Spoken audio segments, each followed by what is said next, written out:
Convido a igreja a estar em pé. Palavra de Deus no Evangelho por Jesus, escrito por João. João capítulo 13.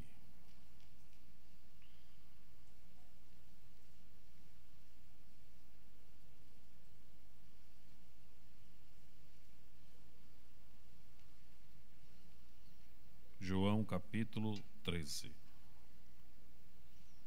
Eu vou ler o primeiro versículo, os irmãos leiam o seguinte, o segundo digo, e assim faremos a leitura até o versículo 12. Ora, antes da festa da Páscoa, sabendo Jesus que já era chegada a sua hora de passar deste mundo para o Pai, como havia amado os seus que estavam no mundo, amou-os até o fim.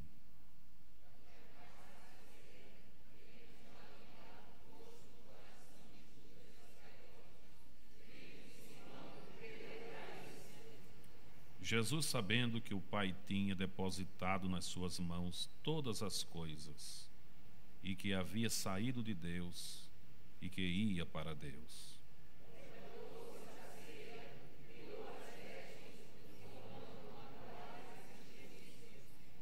depois pôs água numa bacia e começou a lavar os pés aos discípulos e a enxugar-lhes com a toalha com que estava cingido.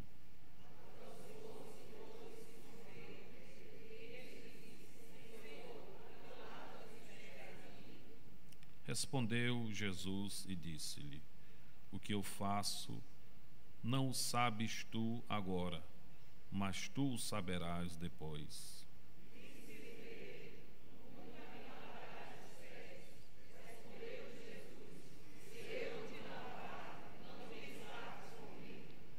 Disse-lhe Simão Pedro: Senhor, não só os pés, mas também as mãos e a cabeça.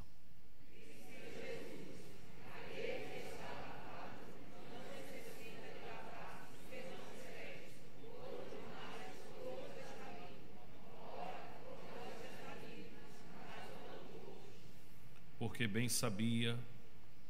bem sabia ele quem o havia de trair. Por isso disse: nem todos estáis limpos.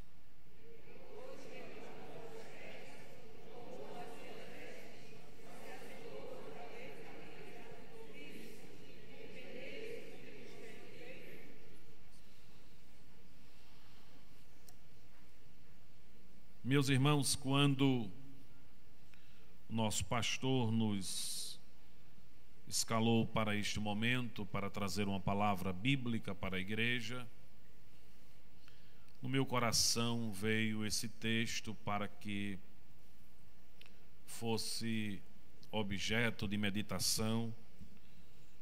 Nós estamos aqui acompanhando os trabalhos de doutrina que o nosso pastor tem falado com a igreja, e tem sido momentos maravilhosos de edificação e de construção espiritual para todos nós.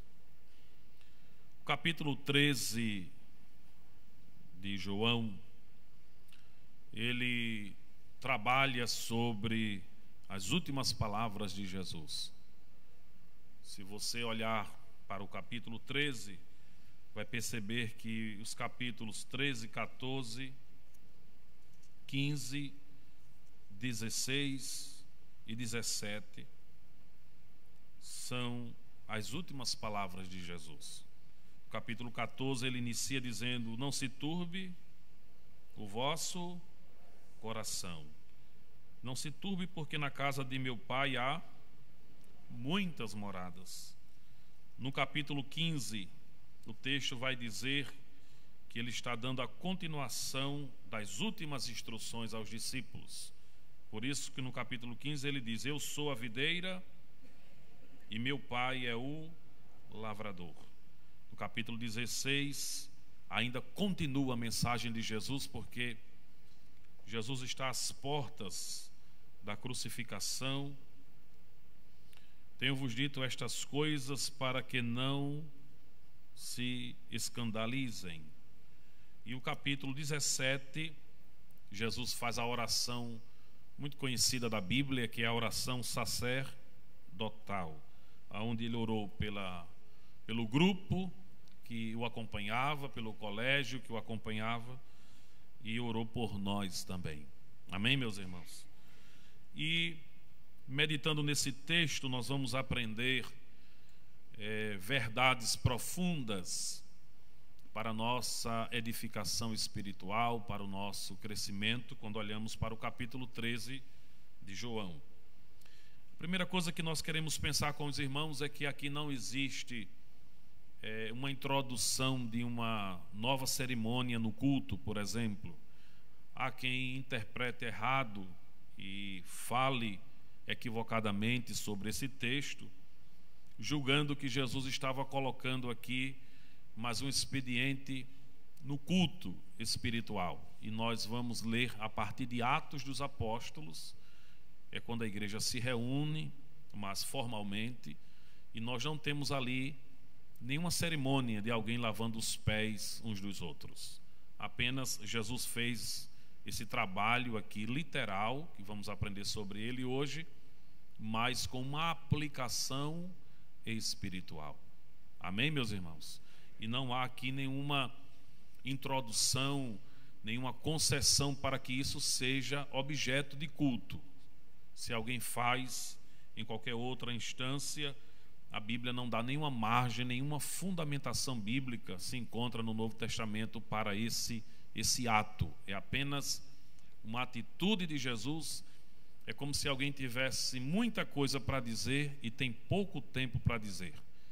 Jesus está às portas, como eu já falei, da crucificação, da morte, e ele tem coisas excelentes para dizer no final da sua vida aqui na terra, com os seus discípulos, e tem pouco tempo, porque é a festa da Páscoa e Jesus está na iminência da morte. Então ele usa uma prática que, estudando hoje, eu percebi que é um resumo da vida e da mensagem de Jesus. O que ele pregou e o que ele viveu, ele fez um resumo aqui nesses capítulos, principalmente na parte prática, no capítulo 13 de João. Quem entendeu diz amém? Amém. Muito bem. Então, no capítulo 13, o versículo 1, nós vamos aprender algumas verdades. Não feche a Bíblia e vamos meditar nesta oportunidade. Primeira coisa que nós vamos olhar é que Jesus está na festa da Páscoa, não é? Ou antes da festa da Páscoa. E diz o texto, sabendo Jesus que já era chegada a sua hora.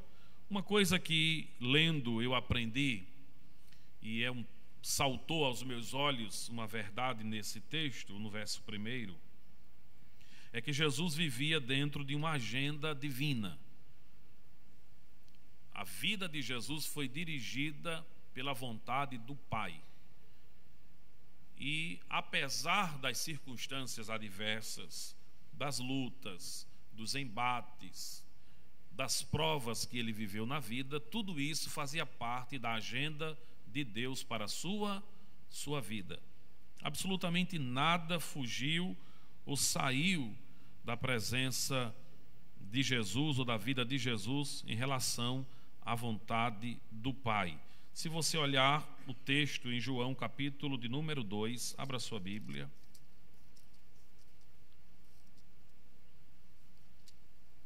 João, capítulo de número 2.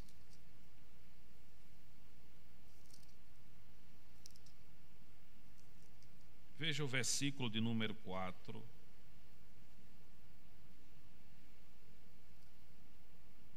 Veja como a vida de Jesus é acompanhada por um cronograma celestial, divino. Deus estabelece e as coisas acontecem. 2:4 de João diz assim: disse-lhe Jesus, mulher, que tenho eu contigo? Ainda não é chegada a minha hora. Se você ainda olhar no capítulo de número 8, veja o capítulo 8 de João.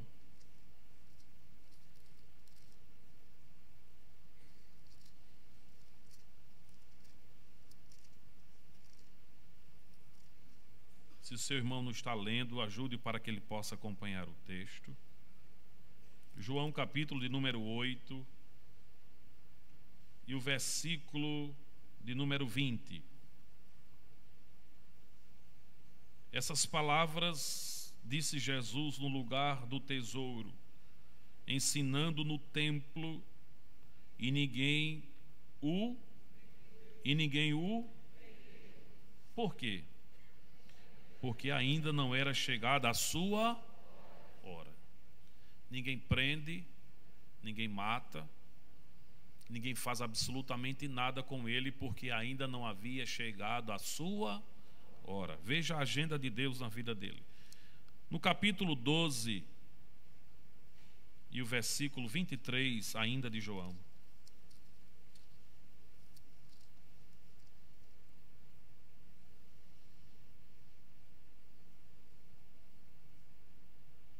Aqui Jesus está sendo convidado para conhecer o mundo grego. Os gregos querem conhecer Jesus. Os gregos querem ouvi-lo. Mas ele vai fazer uma contraproposta, na verdade, dizendo que o seu trabalho não era mídia, não era fazer ser conhecido como ser famoso para os gregos, mas a missão de Jesus era outra. Capítulo 12 e versículo 23. Está dito: e Jesus lhe respondeu dizendo: é chegada a hora em que o Filho do Homem há de ser glorificado. Em um texto ele diz: não é a minha, e agora está dizendo: chegou a hora. Veja ainda capítulo 17 de João.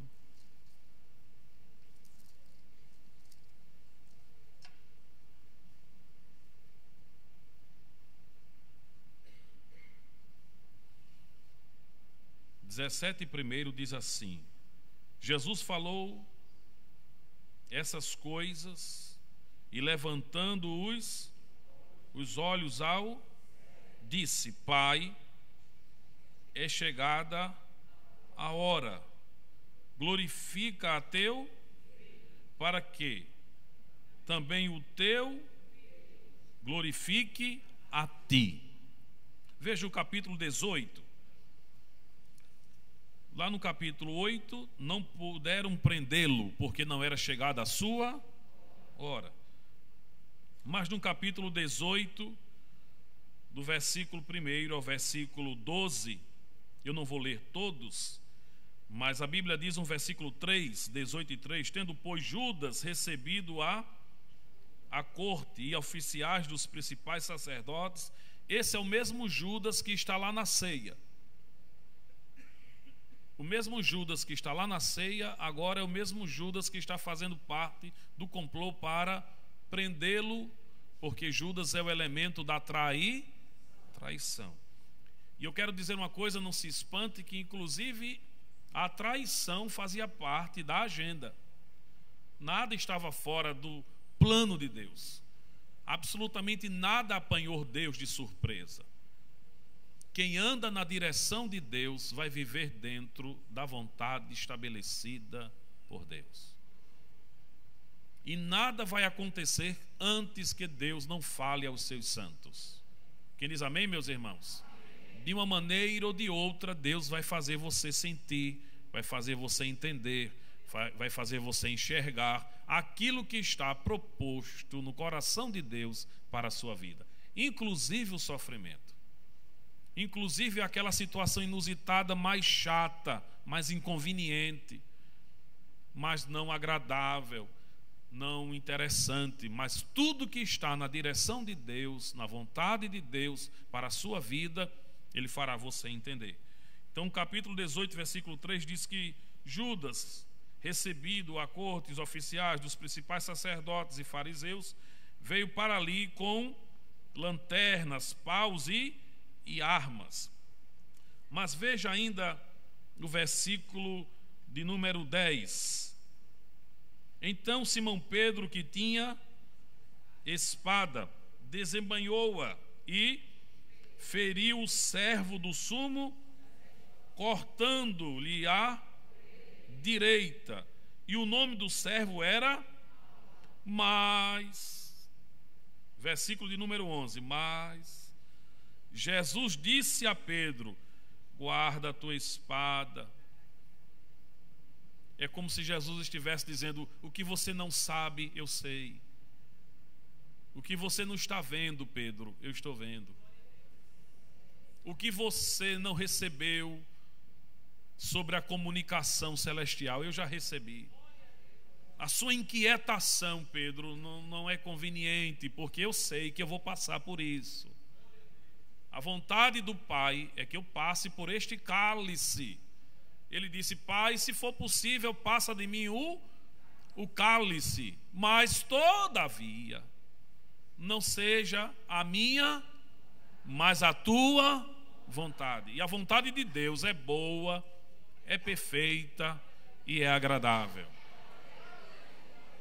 Na vida de Jesus, Deus derramou uma graça de sobremaneira, uma graça especial que o capacitou para vencer os obstáculos e chegar no lugar da honra, que era a cruz. Porque em vez de alguém pensar que a cruz foi um acidente de percurso, a cruz foi uma falta de vigilância celestial, e aí Deus não percebeu, e aí aconteceu a cruz, nada disso. A cruz para muita gente foi uma inglória, foi uma dificuldade, foi uma tragédia, mas para Deus a cruz é redenção, é resgate, é salvação, é vida eterna. Quem diz amém, meus irmãos?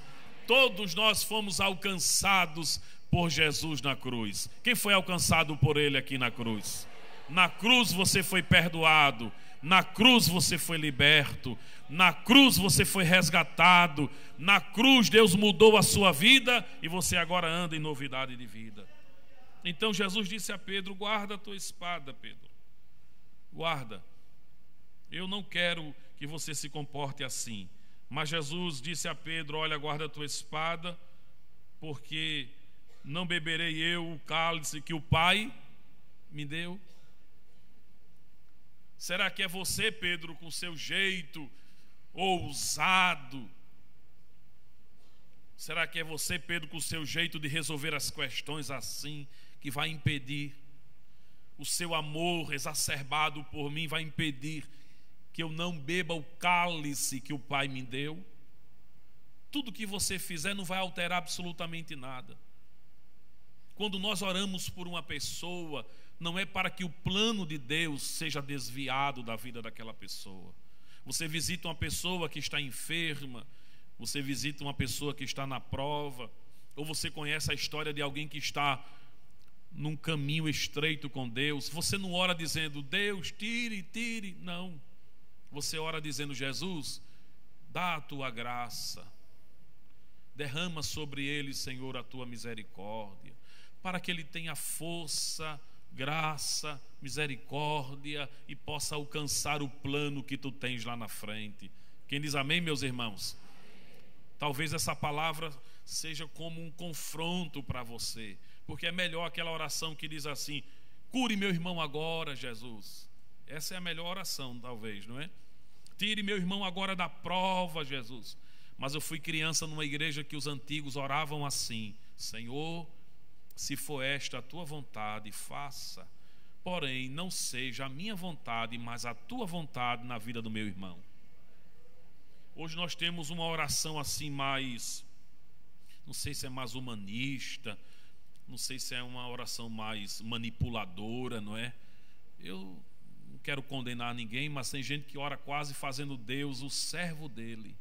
Ele é Senhor e Deus o servo. Faça assim, eu reivindico, eu autorizo, eu libero agora uma bênção. Como se a chave tivesse na mão da gente para liberar coisas secretas e mistérios profundos de Deus na vida de uma pessoa. Olhe para cá. O tempo da maturidade faz a gente sofrer muito, faz a gente chorar muito. Enquanto você não alcança aquela maturidade que Deus quer, você vai passar pelo cadinho de Deus, pelo caminho, pela fornalha de Deus, e alguém vai orar, vai pedir, vai jejuar, vai fazer corrente, vai dar pulo, vai dar salto, vai rasgar papel e vai se rasgar, e nada vai alterar o que Deus tem estabelecido para a sua vida. Se você não pode sair da fornalha, vamos pedir para que o quarto homem apareça lá. Quem diz amém, meus irmãos? Bom seria que a gente não entrasse na cova dos leões, mas se tiver projeto de Deus para entrar, o Deus de Daniel é o mesmo Deus desta igreja. Quem crê nisto? Diga: o Deus de Daniel é o seu Deus. É o mesmo Deus. A igreja não pode ser infantil. A igreja não pode ser criança, menina, inconstante, achando que vamos orar como um elemento de manipulação. Nós vamos pedir a Deus que nos ajude a passar por aquilo que Ele estabeleceu em nossa vida, porque depois que a gente passar do outro lado, como foi no caso do Mar Vermelho, Mar de Juncos, quando eles passaram, olharam do outro lado, Faraó morrendo, os cavalos, os cavaleiros, a Bíblia diz que Miriam com as moças cantaram lá do outro lado, dizendo: só o Senhor é Deus. Só. Agora, você cantar isso sem uma experiência é uma coisa. Agora, cantar isso com uma experiência com Deus é muito diferente. Cantar porque Miriam cantou é uma maravilha. Agora, cantar porque Deus está permitindo você passar pelo vale da experiência e da maturidade. Quando você chegar lá, vai pegar o tamborinho, vai pegar a guitarra, o teclado, vai chamar gente de perto, de longe, de cima, de baixo, de todos os lados, e vai dizer: vamos cantar, vamos adorar, vamos exaltar, porque chegou a hora e o tempo de cantar chegou. Enquanto esse tempo não chega, vá aprendendo com Deus, e Ele vai ensinando a você a passar as situações da vida. Quem diz amém, meus irmãos? Então, tudo na vida de Jesus estava dentro do plano de Deus. E Jesus está aqui trazendo uma palavra extraordinária de serviço, de amor e de dedicação. E eu estava meditando hoje sobre esta palavra e pensei que a coroa da autoridade, eu até coloquei aqui num papel, a coroa da autoridade é a humildade. Diga comigo: a coroa da autoridade é a humildade. Talvez alguém ache que a coroa da autoridade é o poder de mando, não é? Mas na Bíblia é diferente. A autoridade na Bíblia tem como a sua coroa a humildade. Porque se tiver autoridade e não tiver humildade, vira arrogância. Ou não? Vira prepotência. Porque pode mandar, mas quem pode mandar e não tem humildade, vira um arrogante, um ditador, não é? Veja o que a Bíblia diz em Provérbios. Esse texto é áureo para a gente, não é? Provérbios, capítulo de número 15.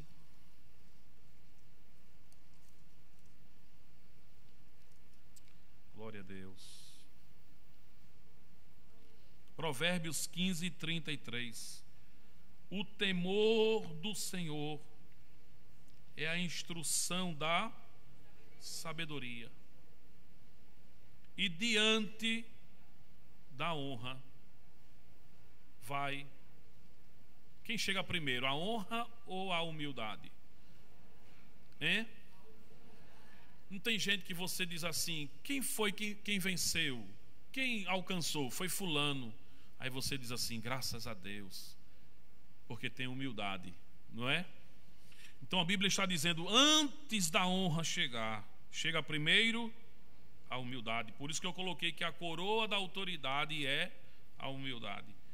E eu coloquei também: a força moral da honra é o serviço.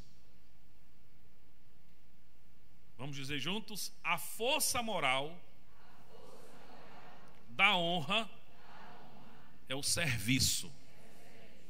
Quem é que pode de verdade? É quem manda fazer ou quem faz? Quem é o grande no reino de Deus? É o que diz assim, faça?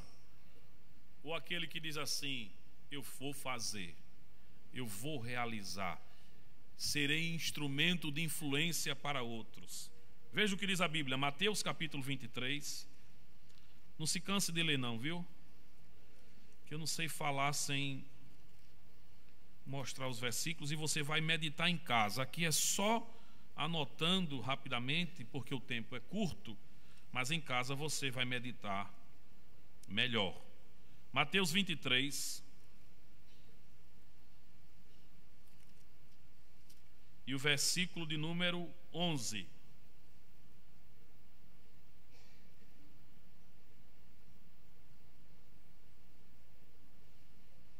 Porque o maior dentre vós será o quê? Será vosso servo. Tem gente que não gosta dessa última palavra, não é? Ela mexe muito. Tem gente que gosta de ser o maior. Nós vivemos hoje num país, num mundo de centralidade, de competição, de grandeza, de individualismo, não é? A palavra grande, maioral, relevante é muito apreciada, mas ser grande para servir parece que não combina muito com a proposta pós-moderna que nós conhecemos. Mas nós estamos na proposta do reino de Deus. O grande serve. O maior é quem serve. Vamos ver outro texto? Mateus capítulo 20, volte um pouquinho as páginas. Mateus capítulo 20.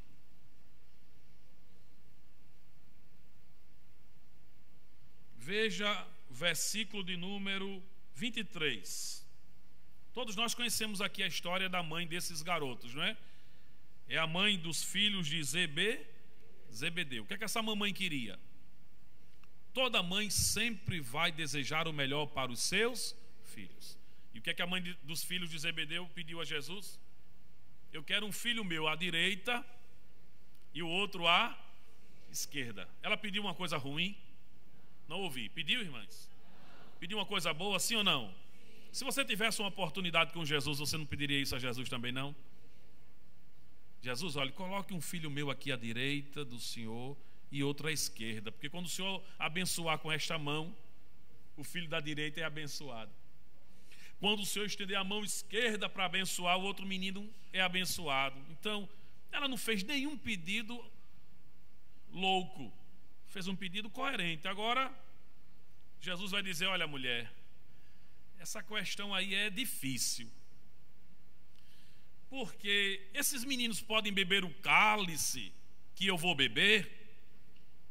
Aí os meninos disseram assim, podemos.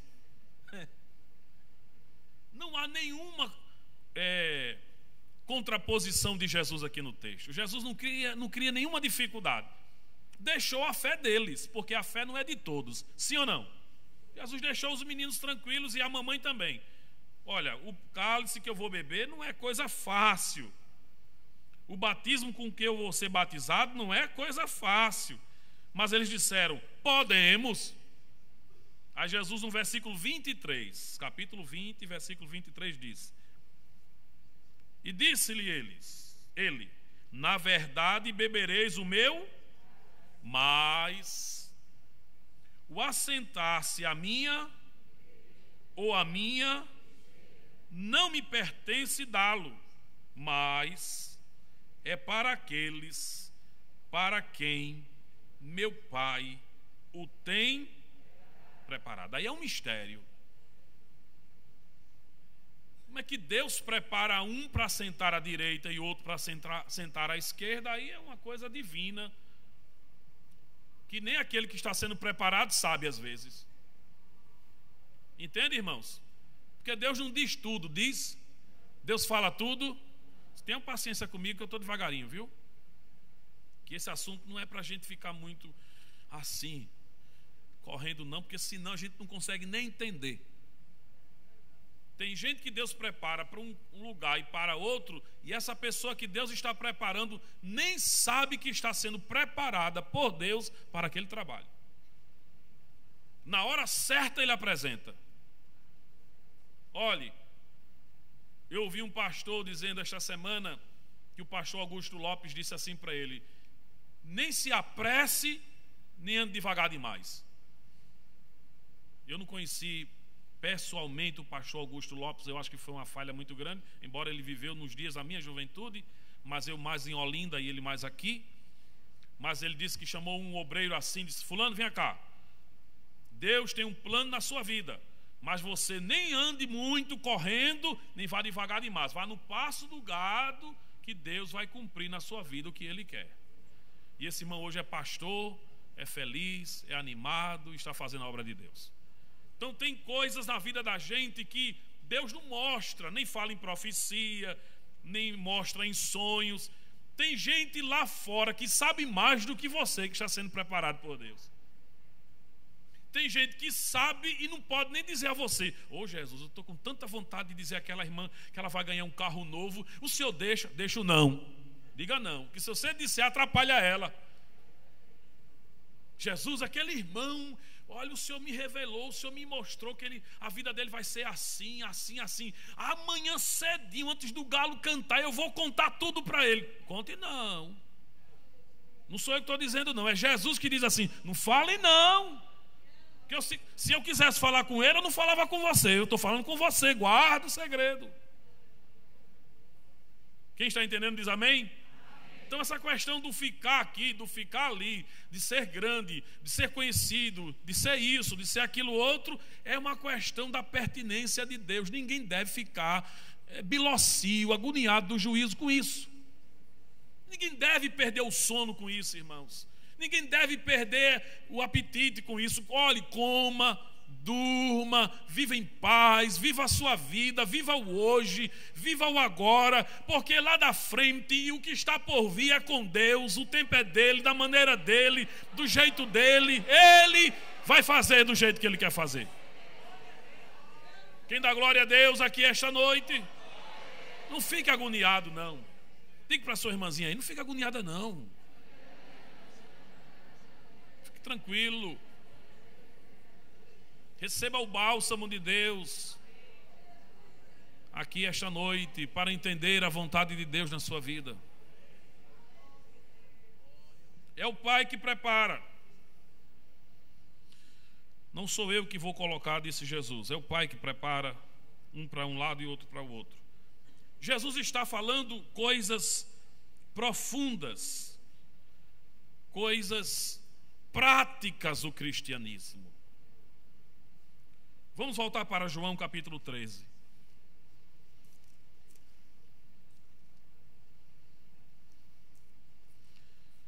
Depois que ele percebe que está na agenda de Deus, agora ele vai olhar para uma pessoa muito querida. E essa pessoa deu lugar ao diabo. Como é o nome dessa pessoa? Judas.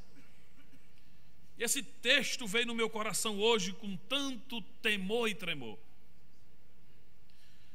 No culto de ceia, no culto solene, mas Satanás encontrou uma brechinha no coração de um homem que estava na ceia. Não existe nada mais caro na vida do que confiança. Quanto vale a confiança? Quantos milhões? Quanto vale no peso de ouro e prata a confiança? Confiança se compra. Agora, para perder a confiança para alcançar é uma luta. Mas para perder, perde fácil.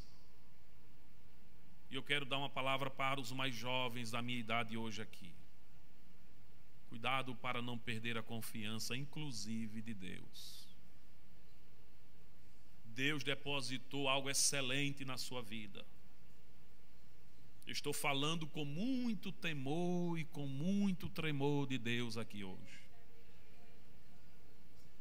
E Satanás fica como um cão babando assim, querendo roubar a maior fortuna que você tem. Paulo diz que você é vaso de barro, vaso simples. Quem olha de fora não vê muita coisa, mas disse Paulo que dentro desse vaso está as preciosidades de Deus. Quem diz amém, meus irmãos? Olhe, meu irmão, deixa eu dizer de novo, dentro de você, dentro desse vaso humano que é você, está a glória de Deus, o Espírito de Deus, os talentos de Deus, os dons de Deus. Lute para não perder a confiança de Deus. Lute para não perder a confiança daquele que confia em você. Seja o seu marido, seja a sua esposa, seja seu irmão, seja o seu pastor, seja a sua liderança. Alguém pode dizer, fulano fez isso, fulano não, fulano eu confio. Fulana disse isso, fulana não diz isso jamais. Por quê? Porque eu confio em fulana, ela não diz isso. Lute para não perder esta confiança. Foi só um parêntese que eu abri aqui no texto, viu? Versículo 2 diz: e acabada a ceia, tendo Satanás, o diabo, posto no coração de Judas Iscariotes, filho de, que fizesse o quê? Que fizesse o quê? E eu fiz uma pergunta para mim hoje: como proteger o coração do mal? Digam após mim: como proteger o coração do mal? O que é que Provérbios capítulo 4 e 23 diz? Vamos ler? Todo mundo já sabe, né? Mas não é ruim ler de novo, não. Porque na igreja todo dia nasce gente para Deus. Então nós precisamos estar sempre orientando os mais novos na fé a abrir a Bíblia, a estudar a Bíblia. 4:23 de Provérbios: sobretudo o que se deve guarda.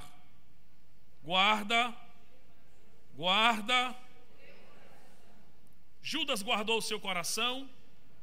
O coração dele ficou aberto para a influência do mal. Você não está aqui nesse culto hoje, mas Satanás pode estar preparando uma situação para inflamar e dominar o seu coração.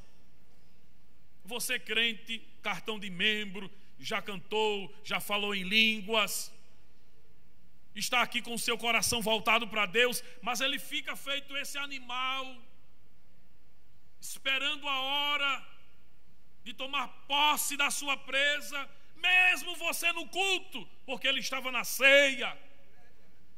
Mas Deus tem uma palavra esta noite para você guardar o seu coração.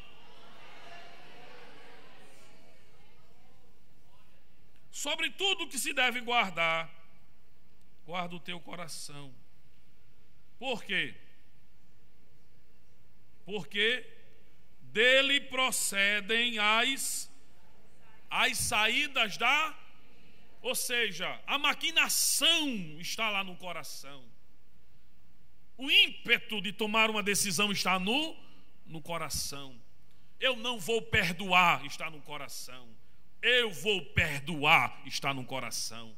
Eu não vou abraçá-la de jeito nenhum, está no coração. Mas no coração também está dizendo: eu vou abraçá-la. Fulano, tu é um besta. Ele falou assim, ele se comportou assim. E você? Eu vou. O meu coração é do Senhor. No meu coração não vai nascer nenhuma raiz de amargura.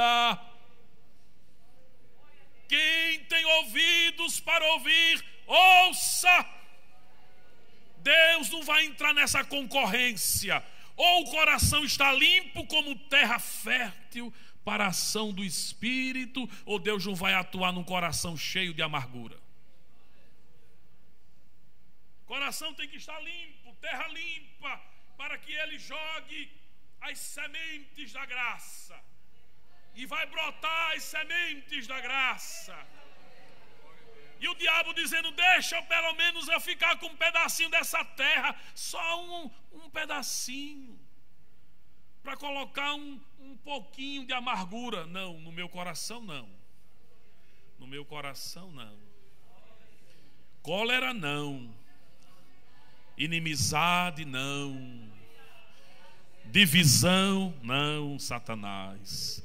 Não, é só uma besteirinha. Fique, olhe, dê 99,9% a Deus. Me dê o mínimo. Não, o meu coração, todo o meu coração, bendize a minha alma ao Senhor. E tudo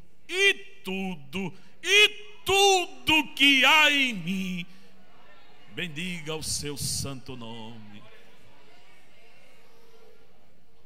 Jeremias capítulo 17. Abra a Bíblia. Oh, aleluia. Estou sentindo a graça de Deus aqui esta noite. Glória a Deus. Jeremias capítulo 17 vai mostrar que o coração do homem é uma fábrica de ídolos.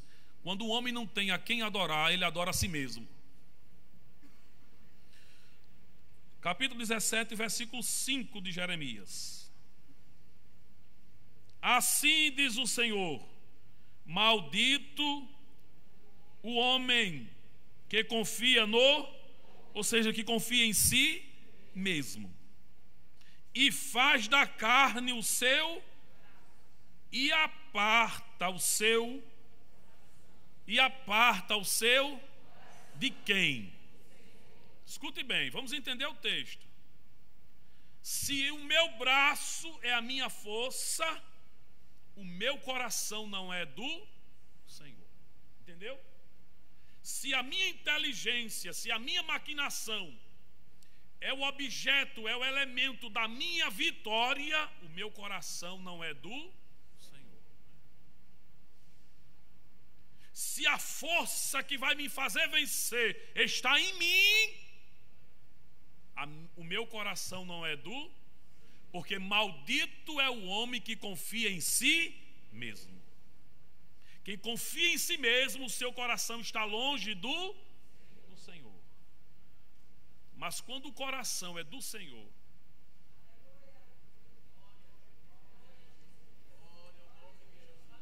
a vitória vem do. Quando o coração é do Senhor, a glória vem e a glória é do Senhor. Quem diz amém, meus irmãos? Amém. Se o seu braço está dizendo: eu resolvo, deixa comigo que eu resolvo, aí o Senhor se aparta, o Senhor se afasta. Mas se você diz assim: Deus, essa guerra eu não tenho como lutar, nessa luta eu não tenho como vencer, domina, Senhor, o meu coração. Aleluia. Jeremias 17, 9. Vamos correr um pouquinho que eu quero terminar com o serviço. 17, 9 de Jeremias. Enganoso é mais do que todas, e perverso. Quem? Alguém já disse que coração é terra que ninguém anda e conhece. É assim ou não é? É uma beleza por fora, mas o coração só quem conhece é Deus. Veja, o homem de Deus foi ungir um rapaz para rei, lá na casa de quem? De Jessé. Como é o nome dele? Samuel. Samuel era homem de Deus, uma das maiores autoridades espirituais do Antigo Testamento. Sim ou não? Mas quando ele tentou ungir o filho de Jessé, o que foi que o Senhor disse a ele? Samuel, Samuel, tu vês o que está por, e eu conheço o coração. Quem conhece o coração? Como proteger o meu coração? Salmo 119.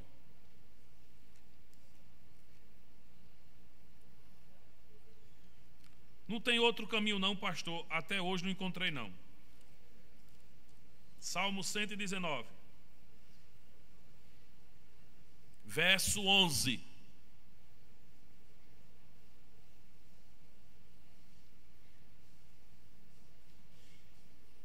Salmo 119, verso 11. Aí eu vou pedir para toda a igreja ler esse verso. Vou contar de 1 até 3 e você vai fazer uma leitura bem bonita. 1, 2, 3.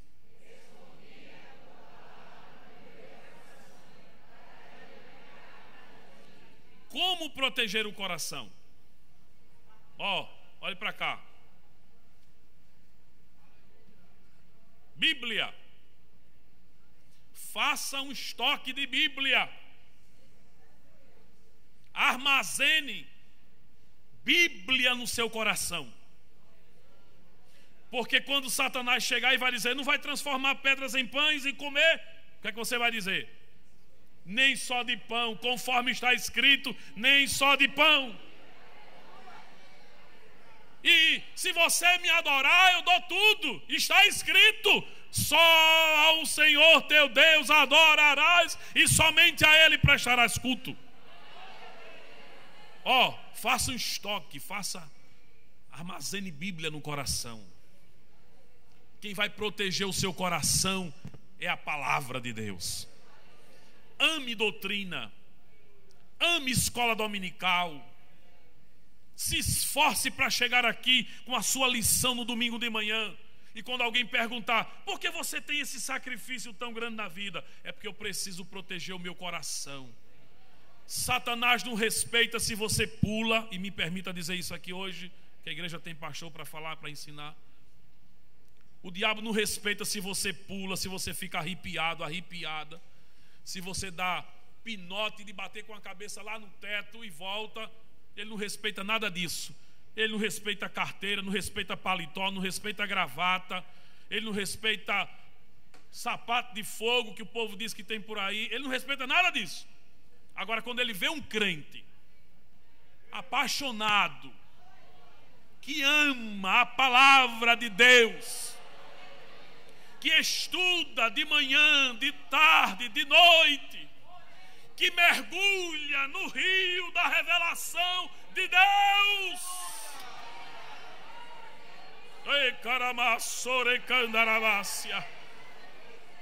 Eu estou falando aqui hoje com muito temor e tremor diante dessa igreja. Mas se você quiser guardar o seu coração, guarde a Bíblia lá. Guarde a palavra lá. Olha o fogo que o diabo respeita. É o fogo da palavra.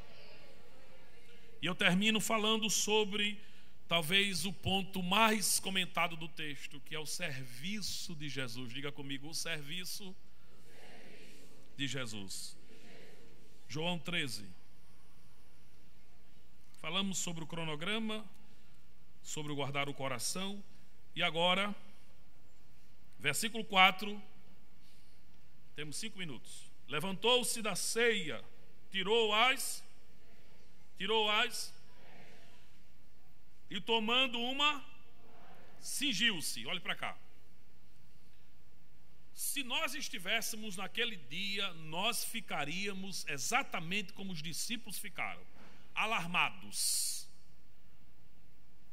Eu não vou pedir para você fazer uma cara de quem está assim, admirado demais. Eu não vou pedir porque eu quero terminar na hora. Mas todo mundo ficou assim, sem entender. Ouça-me. O lavar os pés, nem servos judeus lavam os pés dos seus senhores. Não é uma prática comum, nem dos servos judeus. O anfitrião ou anfitriã podia, numa situação assim muito inusitada, lavar os pés dos seus convidados na festa. Mas um judeu lavar os pés dos seus servos não era uma prática comum.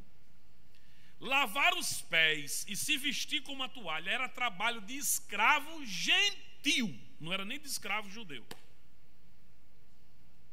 E Jesus fez com que o trabalho mais mal desejado, posso assim dizer, o trabalho mais rejeitado fosse o objeto do maior ensinamento do capítulo 13 de João. Não se admire, porque Jesus pega as coisas assim mais simples da vida, as coisas mais elementares da vida, aquilo que alguém julga como desprezível, para dar uma lição extraordinária. Você já imaginou Jesus na ceia? Quem não queria estar numa ceia com Jesus? Quem vai querer estar na ceia lá com ele? Imagine ele na ceia, tirar as vestes, como se tivesse aqui um paletó, tirar o paletó, vamos falar para a igreja entender melhor, tirou o paletó e pegou uma toalha, cingiu-se, pegou uma bacia com água e disse: vou lavar os pés de vocês, que vocês andaram o dia todo e estão sujos, empoeirados. Ao passo que Pedro disse assim: o meu não. A coisa foi tão absurda que Pedro disse: o meu não. O que foi que Jesus disse? Pedro, o que eu faço agora, você não entende agora, porque você está naquela fase que eu iniciei hoje a nossa palavra, na fase da maturidade. Você ainda está crescendo. Jesus aqui está arrumando o juízo dos discípulos. Ele vai embora. E aqui a discussão é quem vai ser o maior, quem vai ser o primeiro, quem vai ser isso, quem vai ser aquilo outro. Aí Jesus, quando viu a inquietação, disse: sabe de uma coisa? Eu vou ensinar aqui para vocês quem é grande. Não é essa a aspiração de vocês, a grandeza, o estar acima? Pronto, eu vou ensinar. Aí tirou as vestes, se vestiu com a toalha e disse: me dê os pés. Mas o Senhor vai lavar os meus pés? Se eu não lavo os teus pés, Pedro, tu não tens parte comigo. Ele disse: pé, cabeça, mão, tudo. Ele disse: não, só o pé. Se é para ter parte contigo, lave mão, lave pé, lave cabeça, lave o corpo todo. Ele disse: não, só o pé. Porque o corpo já está limpo pela palavra que eu já tenho falado. Glória a Deus. Agora veja o versículo de número 12. Depois que lhes lavou os pés e tomou as suas, veja que cena maravilhosa. Pegou as vestes, se vestiu outra vez, tomou assento aonde? À mesa. Disse-lhes, veja a pergunta intrigante de Jesus: entendeis o que vos tenho feito? Perguntou Jesus. Eu agora estou à mesa outra vez, estou vestido outra vez, e eu quero perguntar para vocês: vocês entenderam aí? Hein? Entendeu? Versículo 13: vós me chamais mestre, e dizeis como? Bem, porque eu o sou. Versículo 14: ora, se eu, Senhor e mestre, eu não sou mestre, eu não sou Senhor, mas se eu sou Senhor e mestre, vos lavei os, vós deveis também. E aleluia. O difícil agora não foi ele lavar os nossos pés. Complicado agora é a gente fazer isso. Que a história de humildade na vida dos outros é uma maravilha, dá até para falar em línguas. Mas a história da humildade de Deus tem que ser uma experiência pessoal. Já imaginou se eu dissesse hoje aqui para vocês: irmãos, Deus tem um presente para cada um de nós. É capaz de crente dar um pinote assim: eu quero. É ou não é? E se eu dissesse: eu estou sentindo de dizer, eu estou apenas parafraseando, eu estou sentindo de dizer que Deus tem um presente para nós. Todos nós, ao passar por aquela porta, ou por aquela porta, ou por esta porta, vamos receber um presente de Deus. Qual é o presente, pastor? Uma toalha,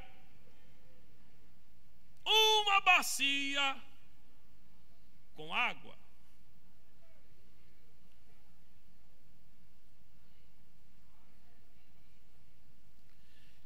Não tem como dar uma chave, não.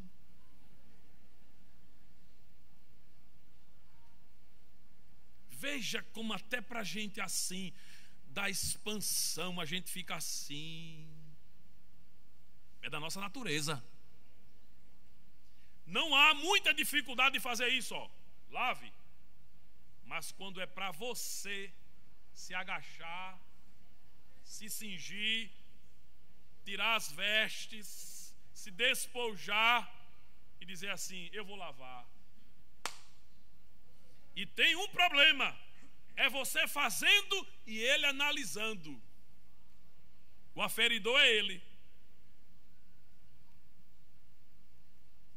Ou se esse pastor falasse outra coisa hoje, meu Deus. Mas até eu fiquei confrontado com esta palavra hoje. Antes de vocês serem confrontados, Deus me confrontou hoje com esta palavra. Antes de Deus falar com vocês hoje com esta palavra, Deus primeiro falou comigo no meu coração com esta palavra. Eu preciso também ter essa mesma disposição.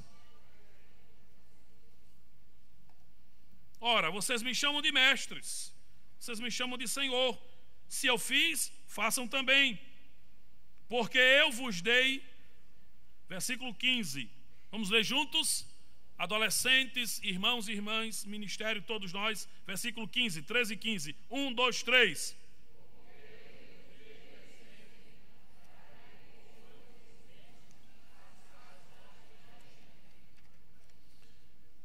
Eu trouxe um papel aqui, quase um texto infindável, e eu não vou falar sobre ele não, mas anote aí rapidinho, na Bíblia, para você ler em casa.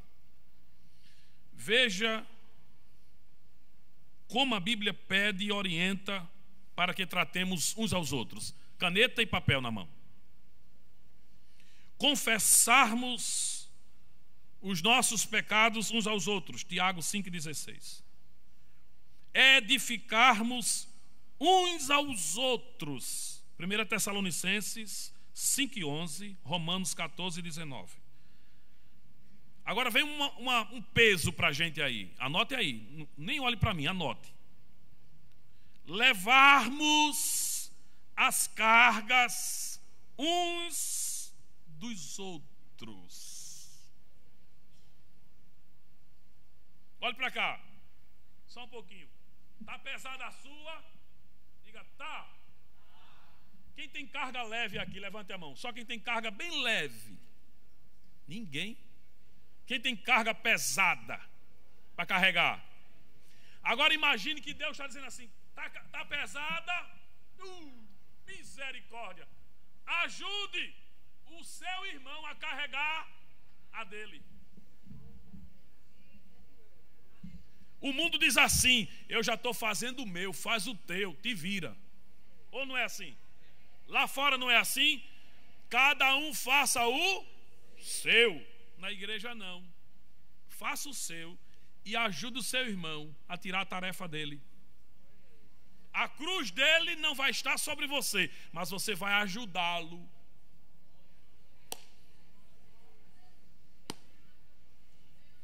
Olhe para seu irmãozinho e diga assim: pode contar comigo que eu vou lhe ajudar.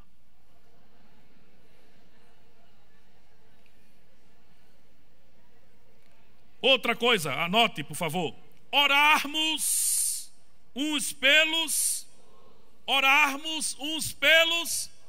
Tiago 5,16.